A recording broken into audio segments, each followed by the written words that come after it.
لله ما في السماوات وما في الأرض وإن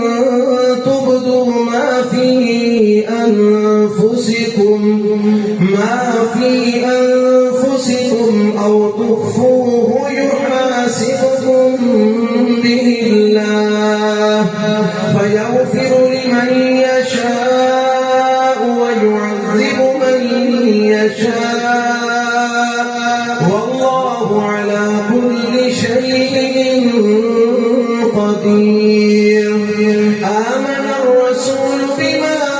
أنزل إليه من ربه والمؤمنون كل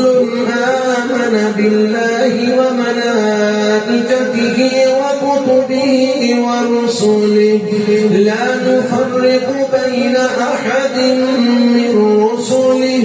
وقالوا سمعنا وأطعنا غفرانك ربنا وإليك المصير.